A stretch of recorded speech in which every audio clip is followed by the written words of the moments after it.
If you have lower back pain, then I'm gonna show you my top 5 moves, and there's one clear winner.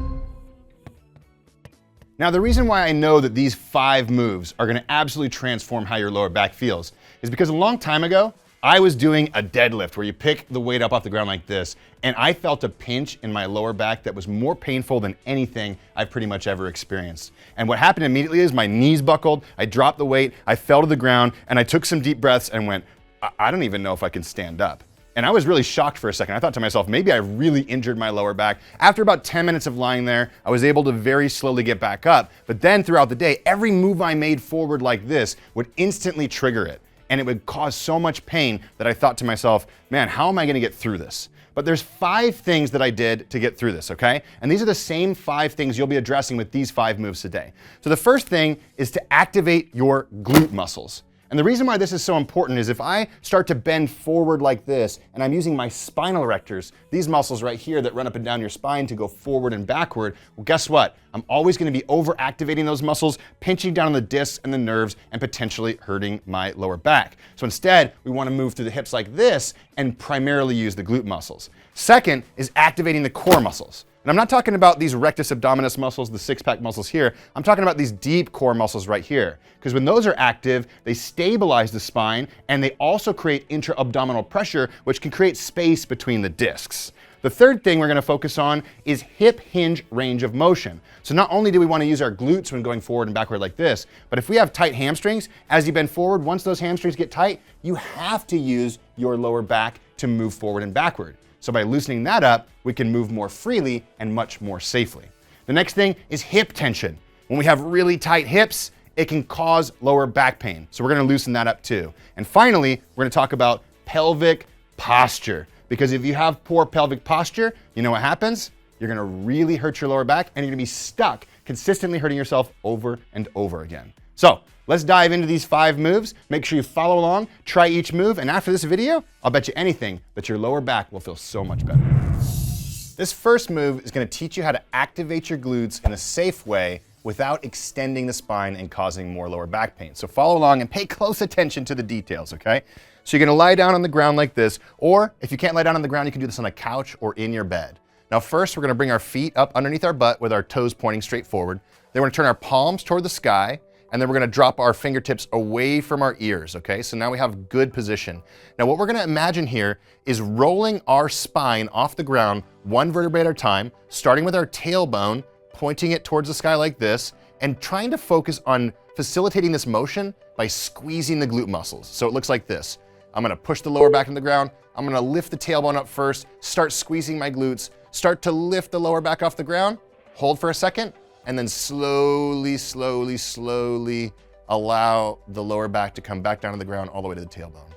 I'm gonna repeat just like this, slowly squeezing the glutes and driving the hips forward, pointing the tailbone towards the sky like this, and not overextending our back like this. It's really important that we don't arch the back and drop the hips down. It's not about how high you can lift your hips, it's about how slow and controlled and how much accuracy you can use to squeeze the glutes to make this motion happen.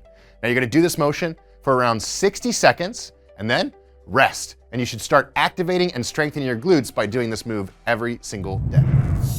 Okay, this second move is gonna help you activate and strengthen your core without putting your body into a compromising position. Because we all know we need a strong core if we want a strong and safe lower back. But moves like crunches and sit-ups can flex and extend the spine, which ultimately can wear down your discs, making things worse. So don't do those moves and try this one instead. And just like before, pay attention to the details because it's the form cues that I'll be sharing right now that make sure this is really productive and safe for you.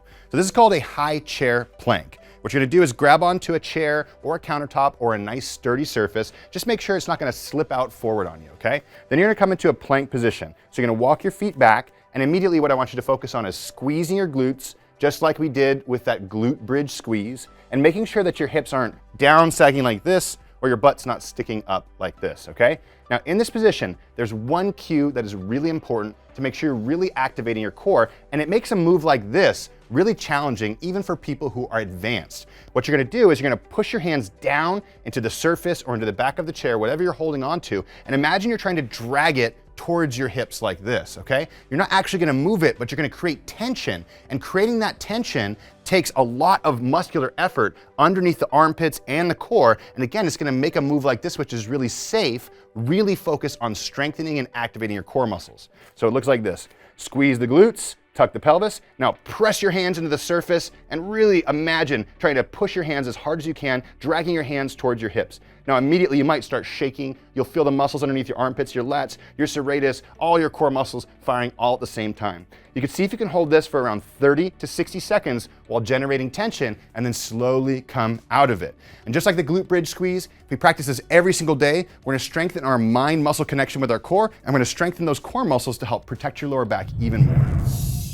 Okay, this third move is gonna address your hip hinge range of motion, because like I said, if your hamstrings are tight, the moment they start getting tight, you're gonna sacrifice form and you're gonna round your lower back just like this. But if we loosen those hamstrings, you can maintain a nice neutral spine and protect your lower back in the process. And my favorite stretch for the hamstrings is one you can do in a lying position, and I really recommend that people do this one in bed every single day before they get out of bed and every single day before they go to sleep. And all you need is a towel or a belt or a yoga strap, something to use to help stretch your hamstring.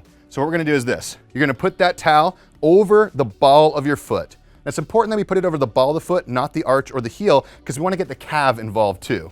Now from there, you're gonna straighten your leg, and you can either straighten this bottom leg like this, or if that causes any pain whatsoever, you can put a pillow under your knee, or you can bend your leg just like this. Now you're gonna lay back and just relax your shoulders, relax your neck, and pull your leg up into a position until you feel a nice stretch on the back of your leg and your hamstring. Now in this position, we're gonna take some deep belly breaths, and each time we exhale, I want you to imagine pulling your toes towards your nose and allowing that hamstring to come more and more forward like this, okay? So take a big breath into the belly, and as we exhale, just try to pull it up a little bit more and let the toes come towards the nose, okay? So what you're gonna do is do this position for around 60 seconds on the right side, and then you can easily switch by putting your foot right in the towel like this and switching over to the other side, and do 60 seconds on the other side, doing deep breaths the entire time and trying to increase the range of motion as you do this. Once you're finished, you can always stand up and you can always try a toe touch again, and you'll really appreciate more range of motion in your hip hinge, which again is gonna protect your lower back. Now this fourth move is to address hip tension. This is really important when it comes to lower back pain, especially for people with SI joint pain. Because as you can see right here, I have a pelvis, okay? And this is the upper leg, the femur. And if there's a lot of muscles and tendons and ligaments that hold this femur tight, then guess what happens? Every time I swing my leg forward and backward as I step, it's going to force the pelvis to articulate separately from the spine. And you see this little joint right here? Right there, that tiny little joint in between the tailbone and the hip bone right here, that's called the SI joint. And major nerves run right through that area. And so if we're constantly shifting our tailbone and our pelvis like this because our hips are tight, well then guess what? We're gonna irritate those nerves and it's gonna cause lower back pain. But not if we do this one stretch, okay? So we're gonna stretch our hip external rotators and our glutes by doing a seated figure 4 stretch. So what it looks like is this. Come to the edge of a chair, and you're either gonna try to cross your ankle just underneath your knee like this, if you're a little bit tighter, or above your knee like this. And the more you straighten your leg like this, the easier it'll be. The more you bend your knee, the harder this will be. So find a position where you immediately feel a stretch on the outside of your hip over here. Now in that position, what I want you to do is get a nice tall posture. Then I want you to take a big belly breath in. And as you exhale, try to bring your belly and your chest towards your shin that's right in front of you. Okay? The more we bend forward like this, and the more we bring our shin towards our chest, the deeper you'll feel this stretch. And we're gonna do just like we did before with the hamstrings, where we take some deep belly breaths in, exhale, and try to increase the range of motion for about 60 seconds on the left side, and then switch and do 60 seconds on the right side. And most importantly, as you bring your body forward, we're not rounding our back to accomplish that, okay? Instead, we're trying to bring our belly button and our sternum forward like this while maintaining a nice tall neutral spine. Once you're done stretching both your right and your left side, take a moment and just feel how much looser your hips feel, which typically makes people's lower backs feel so much better. Okay, for this final move, and by the way, this is the absolute clear winner on movements that I've seen help people remove their lower back pain like instantly, is to address your pelvic posture. And the most common pelvic posture that people have is what's called an anterior pelvic tilt. And that's where your pelvis is pointed downward like this, but your spine is still fighting to remain upright like this. And just like before, if our spine is pulled up like this and our pelvis is forward, what are we doing? We're irritating the SI joint, compressing the discs in the lower back, and irritating all those nerves that can cause back pain in the first place. And so what we want to do is we want to stretch the muscles on the front side of the body, deep inside the hips, the hip flexors, and the psoas. And when that happens, we go from this posture back to this posture, and it can almost instantly relieve lower back pain for people who are suffering with poor pelvic posture. So here's how to do it. What you're gonna do is have a chair that's nice and sturdy, and you're gonna come over to this chair and you're gonna kneel on it just like this. Make sure it's nice and soft. If it bothers your knee at all, go ahead and add some pillows, make it as cushy as possible. Remember, we're trying to gain flexibility here. We're not worried about balance or strength. So take another foot forward like this, and then what you're gonna do is turn your hips straight forward and squeeze your glutes, just like we did when we activated our glutes, and point your tailbone towards the ground. Now immediately, you'll feel a stretch coming through this back leg right here, perhaps even into your abdomen. And what we wanna do is as we breathe in to the belly, and as we exhale, imagine trying to drop your pelvis forward towards your front foot. And you can continue either scooting this front foot forward or dropping the pelvis deeper and deeper as you hold the stretch. And you're gonna keep feeling it deeper and deeper in the front side of your hip and into your abdomen. If you wanna try it too, you can go even deeper into the psoas by taking one arm over and doing a slight side bend like this, not very far, just a slight one. And you're gonna feel that stretch come really deep into your abdomen as well. Hold this one for at least 60 seconds on the left side. Come out of it very slowly, and then make sure you hold it for 60 seconds on the right side as well, and then watch as your lower back almost feels instantly better. These 5 moves are fantastic for helping you fix lower back pain, but if you really want to fix it, then you've got to try some of the moves that we teach people just like you at WeShape to feel so much better in their bodies again. If you want to give it a shot for free, all you have to do is click the link below.